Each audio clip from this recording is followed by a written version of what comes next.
अस्सलाम वालेकुम dear viewers. उम्मीद करता हूँ आप लोग खुशहाल होंगे। अल्हम्दुलिल्लाह, अल्लाह पाक की रहमत और आपकी दुआओं से मैं भी बिल्कुल खैरियत से हूँ। तो दोस्तों, एजुकेशनल गाइडेंस के हवाले से वीडियोस का हमारा ये सिलसिला जारी है और आज इस सिलसिले की एक नई वीडियो लेकर आपकी खिदमत में हाजिर हुआ हूँ। सबसे पहले तो आप लोगों का बहुत शुक्रिया कि आपने जो एजुकेशनल गाइडेंस के हवाले से वीडियोस और ये जो दूसरी कैंपिंग और ब्लॉग्स के हवाले से वीडियोस हैं आप पसंद कर रहे हैं, उसके लिए मैं आपका निहायत शुक्रगुजार हूँ। और जिन दोस्तों ने चैनल को सब्सक्राइब कर लिया उनका भी दिल के तहे गहराइयों से शुक्रिया अदा करता हूँ। जो दोस्त नए आ रहे हैं वो सबसे पहले चैनल को सब्सक्राइब कर लें और बेल नोटिफिकेशन को ऑन कर लें ताकि आपको वीडियोस वक्त पर मिलती रहें। तो दोस्तों, आज का हमारा जो टॉपिक है वो बहुत ही सीरियस और इम्पॉर्टेंट होने वाला है करियर काउंसलिंग के हवाले से। इसको आपने पूरी तवज्जो और दिल्लगी से तसल्ली के साथ सुनना है। वैसे आप यूट्यूब पर टाइम ज़ाया करते रहते हैं, दूसरी वीडियोस देखते रहते हैं, तो इस तरह की जो इन्फॉर्मेटिव वीडियोस हैं उनको आप बिल्कुल पूरी तसल्ली के साथ देखा करें और सदका जारिया की नियत से शेयर भी कर दिया करें। तो चलो दोस्तों, चलते हैं अपने टॉपिक की तरफ। आज का हमारा जो टॉपिक है कि आपको एफए के बाद क्या करना चाहिए। जैसा कि हम जानते हैं, पाकिस्तान के अंदर जो ट्रेंड बन चुका हुआ है एफएससी और एफए का, अमूमन जो साइंस के स्टूडेंट्स हैं वो आर्ट्स के स्टूडेंट्स को अपने लेवल से ज़रा कमतर समझते हैं और जो आर्ट्स के स्टूडेंट्स हैं वो भी इन्फीरियरिटी कम्प्लेक्स का थोड़ा सा शिकार हो जाते हैं कि हमारी आर्ट्स है तो हम ज़रा मुश्किल में होंगे, पता नहीं जॉब मिलेगी नहीं मिलेगी, कौन से मौके हैं कौन से नहीं। तो इन तमाम मामलात को मैं आज आपके सामने डिस्कस करूँगा और आपको मुफीद मशवरे भी देने वाला हूँ।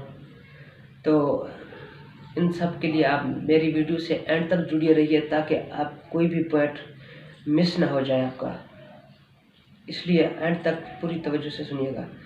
तो हमारे पास अक्सर जो पाकिस्तान के अंदर ट्रेंड है वो साइंस को कोई चीज़ समझा जाता है और आर्ट्स को अनफॉर्चुनेटली जो है ना वो इतनी तवज्जो नहीं दी जाती, इतना वो इम्पोर्टेंस नहीं दी जाती, पेरेंट्स के हवाले से भी, टीचर्स के हवाले से भी, स्टूडेंट्स के भी हवाले से।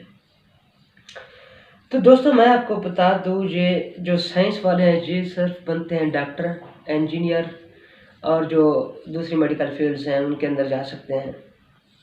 और जो मीडिया के अंदर और जो ब्यूरोक्रेट्स आपको नज़र आते हैं, जो भी बड़े बड़े ओहदों पर आपको नज़र आते हैं, वो सारे आर्ट्स के ही स्टूडेंट्स होते हैं। तो एफए के बाद आपने करना क्या है और आप क्या कर सकते हैं, तो मैं आपको बता दूं कि आपके पास बहुत ही ज़्यादा ऑप्शंस हैं एफए के बाद करने के लिए।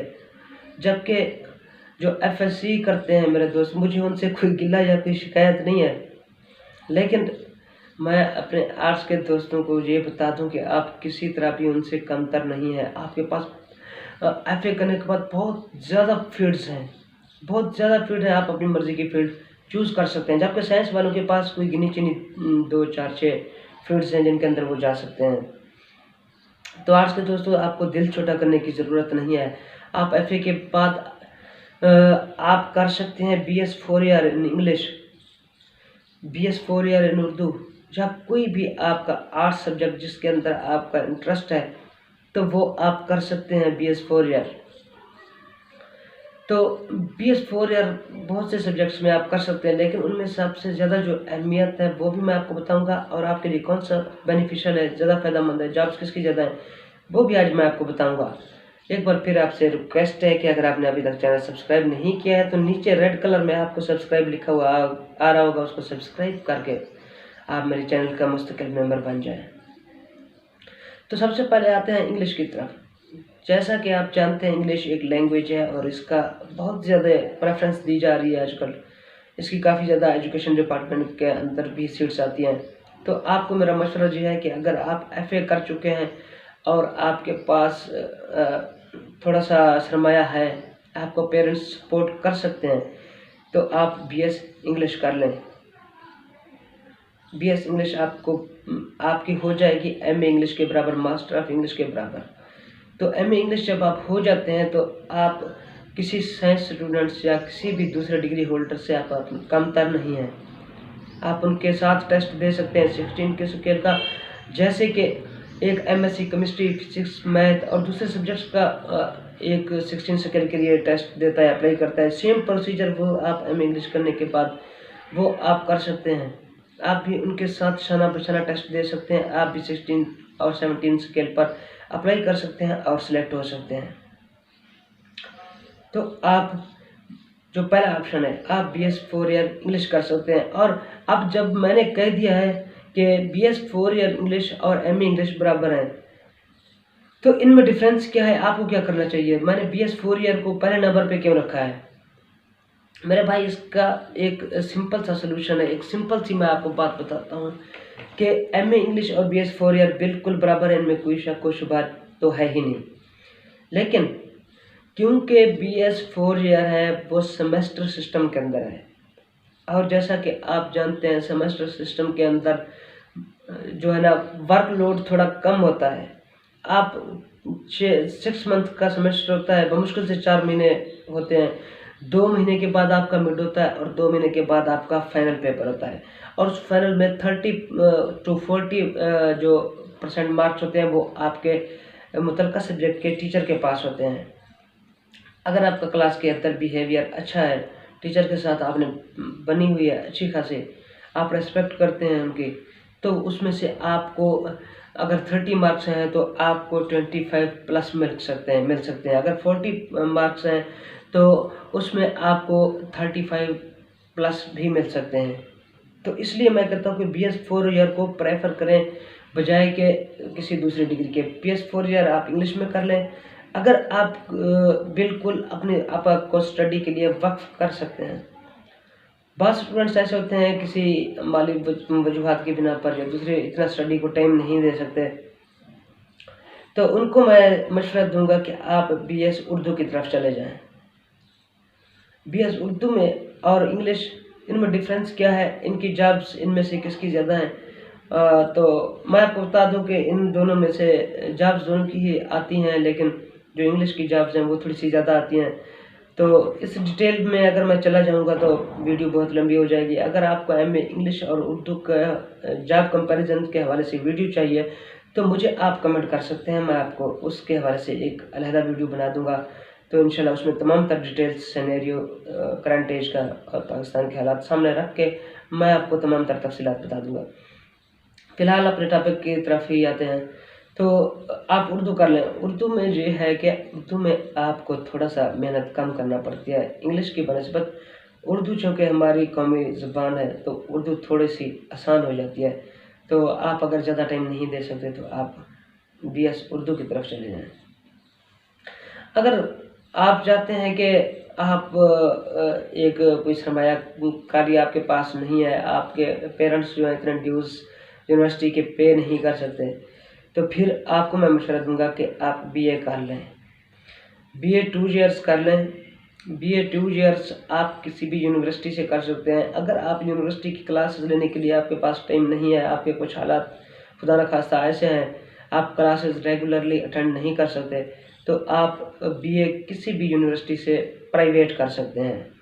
प्राइवेट BA करने के भी 2 तरीके होते हैं। एक तो आप, अगर आपका FA के बाद 2 साल का वक्फा है तो आप BA दोनों साल का एडमिशन एक दफ़ा ही भेज के आप BA के एग्ज़ाम्स 3rd ईयर और 4th ईयर के दोनों एक साथ ही दे सकते हैं। अगर आपके पास टाइम है तो मैं आपको मशवरा दूंगा, अगर आपके पास जो FA के बाद है, आपने ताज़ी FA कर ली हुई है, आपके पास FA के बाद वक्फा कोई नहीं है, तो आप पहले तो BS कर लें। उसके बाद अगर BS नहीं कर सकते तो BA रेगुलर कर लें किसी कॉलेज से।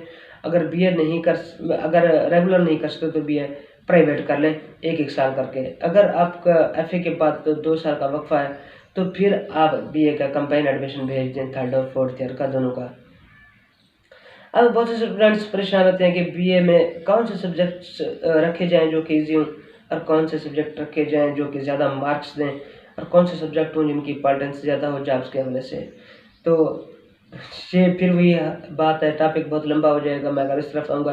तो फिलहाल मैं आपको ये मशवरा देता हूँ, उस पर इंशाल्लाह मेरी एक जल्द न्यू वीडियो आने वाली है BA के सब्जेक्ट्स के हवाले से भी, और दूसरी जो आपको मैंने बताया है MA और उर्दू और इंग्लिश का जो कंपैरिजन है, बहुत ही जल्द आपको वीडियो इंशाल्लाह इस चैनल पे अवेलेबल हो जाएगी। उस पर मैं काम कर रहा हूँ। तो अगर आपने वो वीडियो देखनी होती है तो सब्सक्राइब कर लें चैनल को और बेल नोटिफिकेशन को ऑन कर दें, ताकि जैसे ही मैं वीडियो अपलोड करूं आपको फ़ौरन नोटिफिकेशन मिल जाए। और मैं आपको बता दूं, इस चैनल की सब्सक्रिप्शन बिल्कुल फ्री है। तो आप जब बीए का एडमिशन दे लेते हैं तो फिर आपको इतनी ज़्यादा मेहनत नहीं करनी पड़ती। एक साल अगर आप करते हैं तो उसमें जो ज़्यादातर जो स्टूडेंट्स का रुझान होता है, जो सप्लीज जिसमें कंपार्टमेंट से ज़्यादा आती हैं, वो है इंग्लिश। तो इंग्लिश को आपने ज़रूर टाइम देना होता है, उसमें आपको थोड़ी बहुत ज़रूर तैयारी की ज़रूरत पड़ती है। बाकी मैं नहीं समझता कि आर्ट्स के जो सब्जेक्ट्स हैं वो कोई इतने डिफ़िकल्ट हैं, या उसमें आपकी कंपार्टमेंट्स या सप्ली का कोई चांस होता है। तो मैं आपको यही मशवरा दूंगा कि आप BS 4 ईयर को प्रेफर करें। मैं इनको समराइज़ करने लगा हूँ, फिर आगे चलते हैं। तो BS 4 ईयर कर लें इंग्लिश के अंदर फर्स्ट नंबर, नहीं तो उर्दू के अंदर कर लें। अगर आप ये नहीं कर सकते तो BA रेगुलर किसी कॉलेज से कर लें, किसी यूनिवर्सिटी से कर लें। उसके चार्जेस कम होते हैं BA के, BS 4 ईयर के चार्जेस ज़्यादा होते हैं। तो अगर आप चार्जेस अफोर्ड नहीं कर सकते तो BA आप रेगुलर किसी कॉलेज या यूनिवर्सिटी से कर लें। तो अगर आप रेगुलर भी नहीं कर सकते, आप क्लासेस नहीं ले सकते, और अगर आपके पास इतने भी चार्ज नहीं है खुदा न खास्ता कि आप ये काम कर सकें, तो फिर मैं आपको मशवरा यही देता हूँ कि बजाय स्टडी को स्किप करने आप जो है BA को प्राइवेट एडमिशन भेज दें। उसमें आपका कोई इतना खर्चा नहीं हो रहा। 10-15 हज़ार तकरीबन ऑलमोस्ट दोनों थर्ड ईयर और फोर्थ ईयर का खर्चा आ जाएगा 2 साल का। तो मैं समझता हूँ कि इतना तो आप अफोर्ड कर सकते हैं कोई भी पार्ट टाइम जॉब करके। तो अपनी स्टडी को स्किप करने के बजाय आप BA प्राइवेट की तरफ चले जाएं, तो आप BA कर लें। अब BA के बाद MA इंग्लिश कर लें रेगुलर, अगर आप कर सकते हैं, अगर आपके मार्क्स अच्छे हैं और आप अफोर्ड कर सकते हैं। अगर आप इंग्लिश नहीं कर सकते, आपकी कैपेसिटी इतनी नहीं है, या आपके पास चार्जेस इतने नहीं है, या आपके पास टाइम इतना नहीं है कि आप फुल टाइम स्टडी को दे सकें, क्योंकि बाज़ दफ़ा होता है कि कुछ मजबूरियाँ, पाकिस्तान है, इसमें महंगाई, तो घर का निज़ाम चलाना, ये वो वाहिद कफ़ील बाज़ औक़ात होते हैं। तो अगर आप वो नहीं कर सकते तो आप खुदारा MA उर्दू ही कर लें। उर्दू भी कोई इंग्लिश से कम नहीं है, उर्दू भी बिल्कुल भी इंग्लिश से किसी सूरत उस डिग्री की वैल्यू कम नहीं है।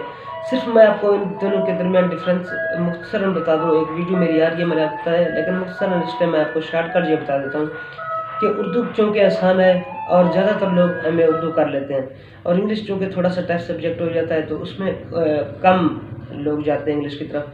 तो ये लामहला आप समझदार हैं, आप समझते हैं जहाँ पे अप्लाई करने वाले लोग ज़्यादा होंगे वहाँ पे थोड़ा सा मेरिट ज़्यादा होता है, और जहाँ पे लोग कम होते हैं ज़ाहिर बात है वहाँ पर जो है सीट्स के हवाले से जो मेरिट होता है वो थोड़ा सा इजी रह जाता है। तो ये चीज़ें आप कर सकते हैं। अब मैं कंपैरिजन करने लगा हूँ आपका साइंस के साथ। तो एक बंदा है आर्ट्स के हवाले से, उसने MA उर्दू या इंग्लिश कर रखा है, और दूसरी तरफ कोई साइंस का स्टूडेंट है जिसने FSC में बड़ी बढ़ के मारी थी कि मेरी तो साइंस है, आपकी आर्ट्स है। तो वो जब MSc केमिस्ट्री, फिजिक्स, मैथ कुछ भी करके आता है, तो वो भी आपकी तरह 16 स्केल या 17 का जिस तरह आपकी सीट्स आती हैं उसी तरह उसकी भी आती हैं। वो भी अप्लाई करता है, आप भी अप्लाई करते हैं। वो अपने सब्जेक्ट का टेस्ट पास करता है, आप अपने सब्जेक्ट का टेस्ट पास करते हैं। बाज़ दफ़ा तो ये होता है एक ही स्कूल में आप लोग टीचर लग जाते हैं। वो FSC जिसने बहुत अपने आप पे गरूर था, वो भी आगे 16 पे टीचर लग गया, और आप जो आर्ट्स वाले, आपने कोई टेंशन भी नहीं ली, इतनी ज़्यादा बर्डन भी नहीं लिया, और आपने भी टेस्ट पास करके आप भी 16 पे उसके साथ लग गए। और साइंस और आर्ट्स टीचर की मैं आपको बता दूं पे बिल्कुल बराबर होती है, और ड्यूटी भी सेम होती है, तो कोई इतना बड़ा इशू नहीं है। तो FA करने के बाद आप ये कर सकते हैं, अगर आपको कोई मीडिया में कोई जानने वाला है, कोई अपने रिश्तेदार का चैनल वगैरह है, तो आप मास कम्युनिकेशन की तरफ जा सकते हैं। अगर आपको वकील बनने का शौक़ है तो आप LLB की तरफ भी जा सकते हैं। अगर आप ये भी नहीं करना चाहते तो आप हार्टिकल्चर और दूसरे बहुत से फूड शोबे होते हैं उनके अंदर जा सकते हैं। लेकिन जो मुतवसत तबके के लोग MBA की तरफ आप जा सकते हैं, जो कि बहुत बड़ी एक फील्ड है। लेकिन जो पाकिस्तान के अंदर जो मुतवसत तबका है, जो खर्चे ज़्यादा अफोर्ड नहीं कर सकता या जिनका अपना बिजनेस नहीं है, उनको मैं मशवरा दूंगा कि आप BS 4 ईयर या MA इंग्लिश उर्दू कुछ भी करके आप अपने आप को गवर्नमेंट जॉब के अंदर दाखिल कर लें। जब आप गवर्नमेंट जॉब के अंदर एंटर हो जाते हैं तो फिर आप, अगर आपके पास पोटेंशियल है, अगर आप समझते हैं कि आप काबिल हैं, तो आप CSS भी कर सकते हैं।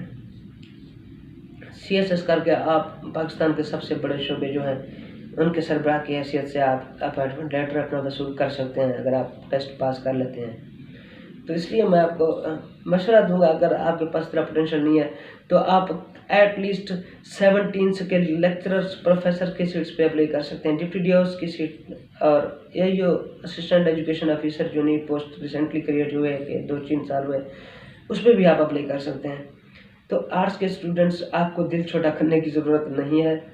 तो जो साइंस के स्टूडेंट्स हैं वो तो माशाल्लाह हैं ही, मैं उनके बारे में कोई ये ना समझें कि आप मैं साइंस के स्टूडेंट्स के खिलाफ हूँ, ऐसा कुछ नहीं है। जो हमेशा एक सेंसिबल बंदा होता है, अगर तो आपस में लड़ रहे होते हैं तो जो सेंसिबल बंदा होता है उसी का साथ देता है, जिसको वो कमज़ोर जिस साइड पे उसको लगता है कि उस पर जुल्म हो रहा है तो वो उसका साथ देता है। लेकिन जहाँ मैं आपको वाज़ेह कर दूँ कि आर्ट्स वाले कोई कमज़ोर नहीं है, लेकिन फिर भी मैं आपको बताता हूँ कि आपने बिल्कुल भी दिल छोटा नहीं करना। इंशाल्लाह आपके आगे बहुत ज़्यादा वसी रेंज है और आप एक अच्छी चीज़ आप हासिल कर सकते हैं, अच्छे इनकम आप हासिल कर सकते हैं। बैंक के अंदर आप बैंकर बन सकते हैं, कोर्ट लॉयर बन सकते हैं, आप टीचर बन सकते हैं, प्रोफेसर बन सकते हैं, बहुत ज़्यादा मौके हैं आपके पास। तो दोस्तों उम्मीद करता हूँ जो बात मैं आपको बताना चाह रहा था वो आपको समझ आ गई होगी। तो फ़िलहाल मुझे इस वीडियो से दीजिएगा इजाज़त और इंशाल्लाह नेक्स्ट किसी व्लॉग में फिर से आपसे मुलाकात होगी। आप अगर अभी तक आपने चैनल सब्सक्राइब नहीं किया है तो प्लीज़ चैनल को सब्सक्राइब करके जाइएगा। मुझे अपनी दुआओं में याद रखिएगा। इंशाल्लाह नेक्स्ट किसी वीडियो में फिर से मुलाकात होगी। तब तक के लिए अल्लाह हाफ़िज़।